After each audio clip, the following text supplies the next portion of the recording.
So, my name is Jawad Al-Zir. I'm originally coming from Palestine, and I am a senior scientist at University of Zurich. I am interested mainly in designing a drug for cancer therapy. In the last 20 years, this is what I used to do as a research scientist, and then when I started teaching chemistry for medical students, I noticed that treatment is really not enough to achieve complete recovery, and then I started shifting my vision about health, moving from the concept of treatment to the concept of healing. And indeed, the concept of healing, this is a very interesting concept. In this context, I would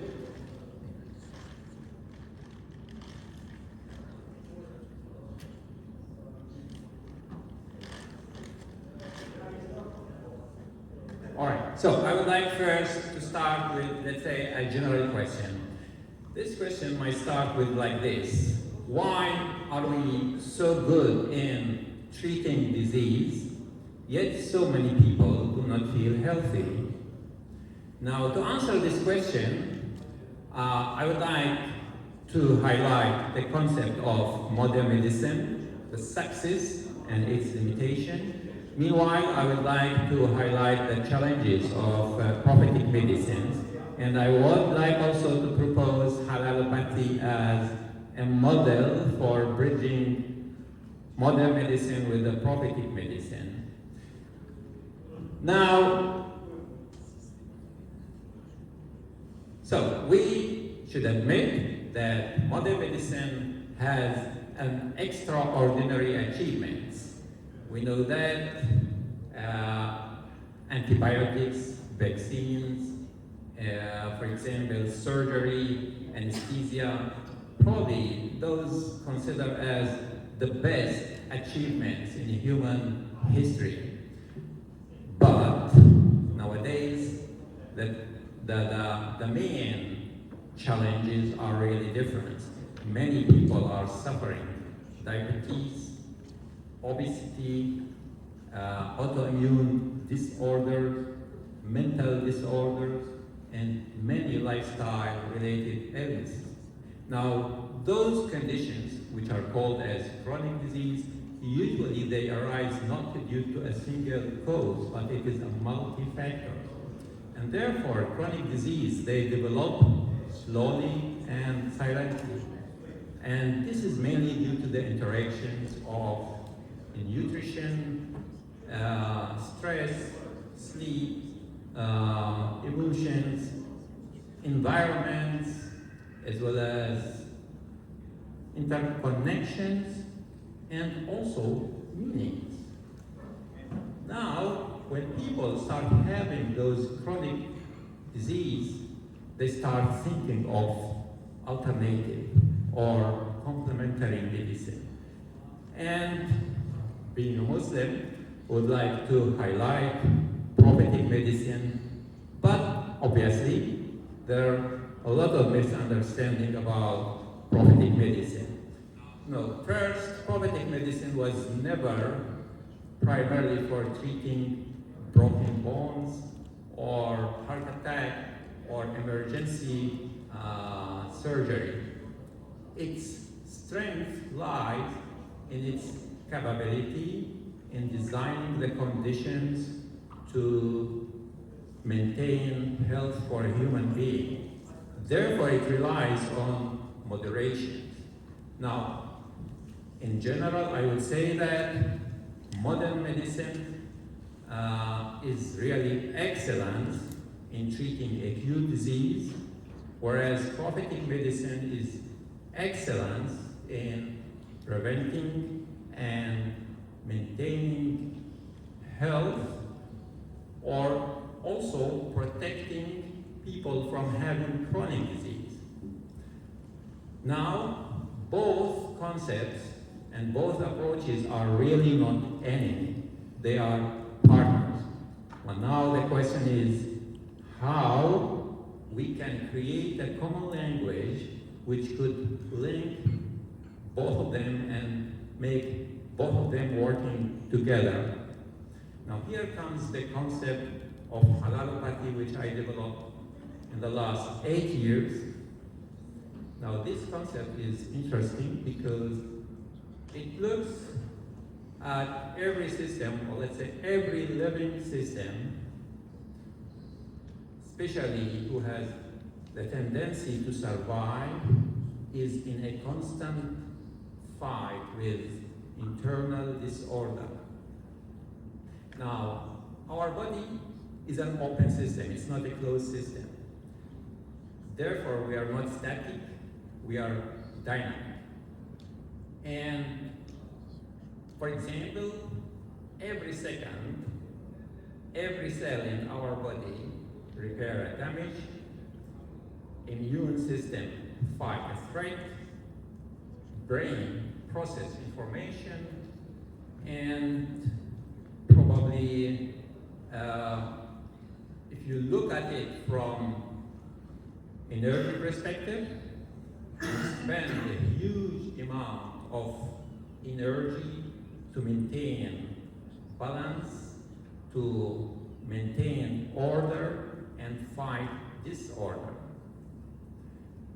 Now, in science, particularly the second law of thermodynamics, the tendency toward disorder is called entropy. And the burden upon our body by disease, toxin, poor nutrition, poor sleep, all together, they increase the so-called entropy in our body, which is representation of disorder. Now, according to halalopathy, this is called as entropy load. Now, luckily, our body possesses a sort of potentials which can really give us the possibility to heal, recover, adapt, and maintain resilience.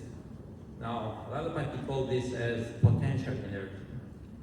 Now, I identified 4 domains of potential energy. To go deep, you may read my paper in detail, but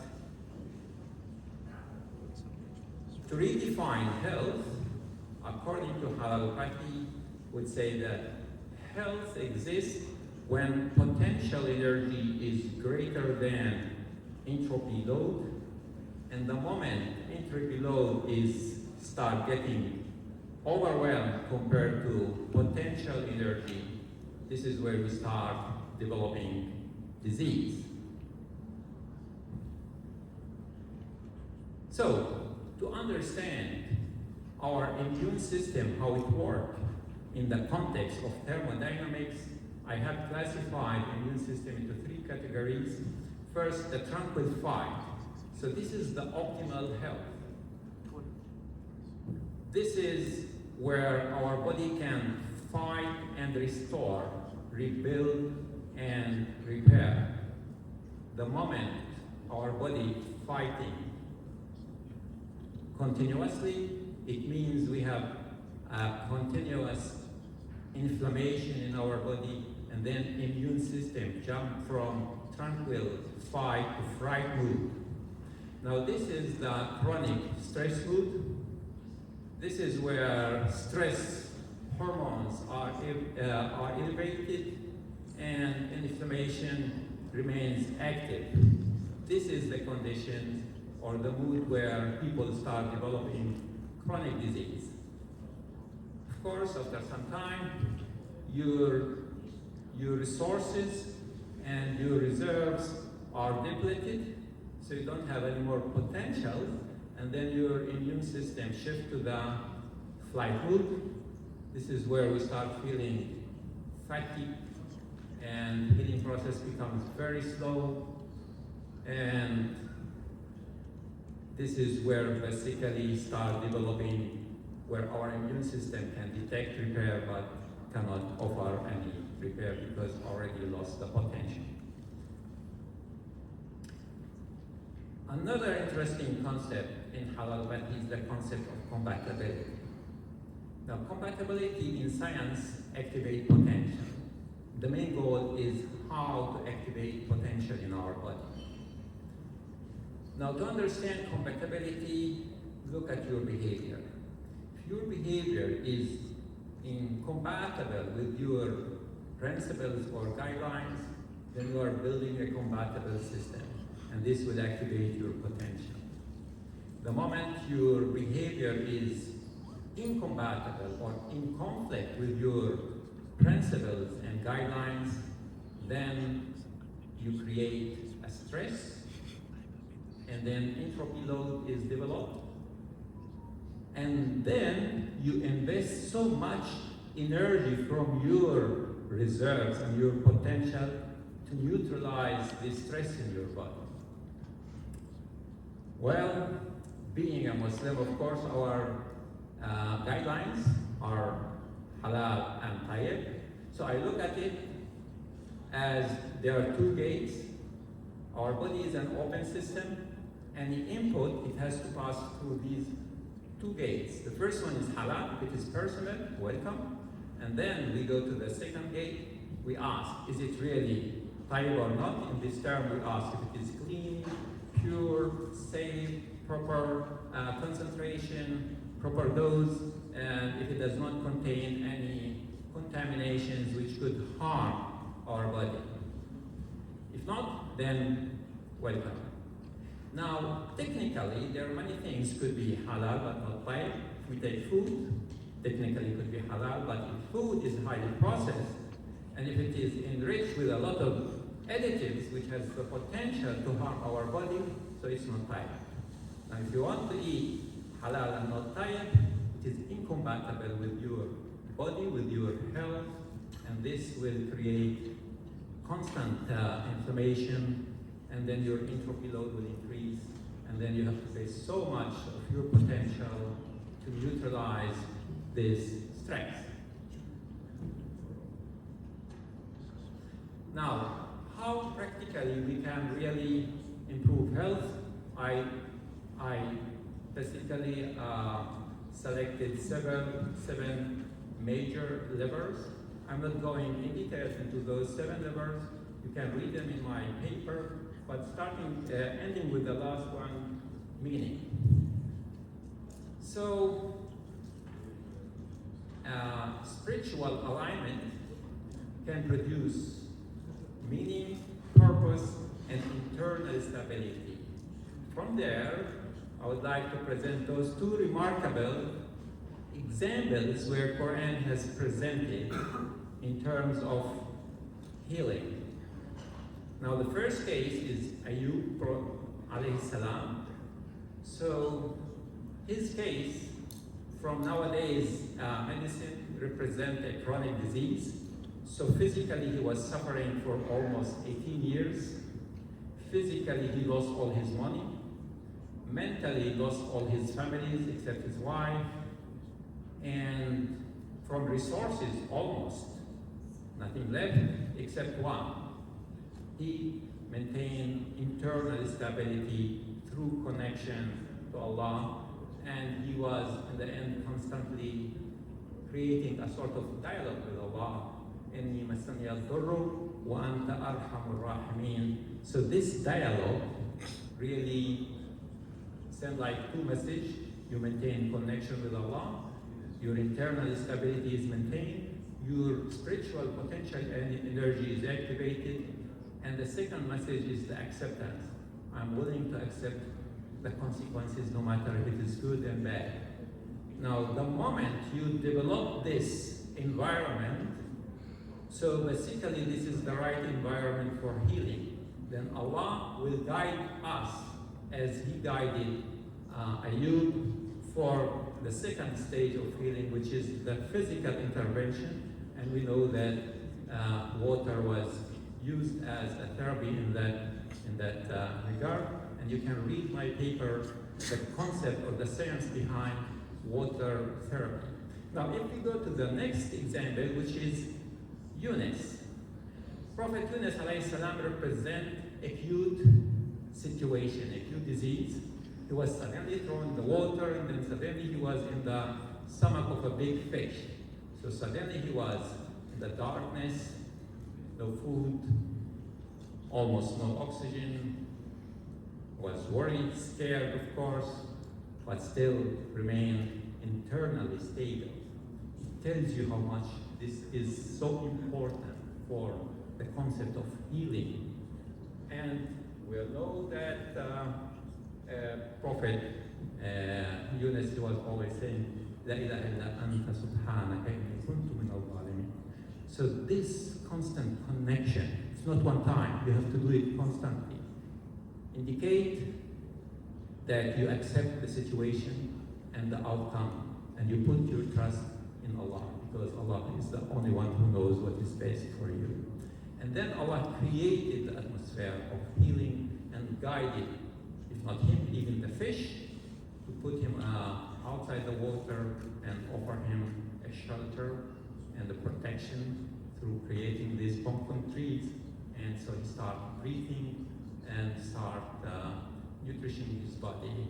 And this is how Quran is showing us to deal with different types of disease. So for Yunus, it did not give him the same physical intervention. So in other words, Quran here is highlighting the concept of personalized therapy. So in the future, how we have to look at medicine? Most of the time, we ask always the same question: what type of disease this person does have? And I think it is important question, but it's time to ask the second question: is what prevented this person from achieving complete healing? And here we have to go through those 7 levers which I have described and check where you have problems and trying to make correction there before you go to your physical intervention. Finally, I would say that modern medicine is excellent, still can offer us precision, and prophetic medicine can offer us the wisdom, and halalopathy is the bridge between both.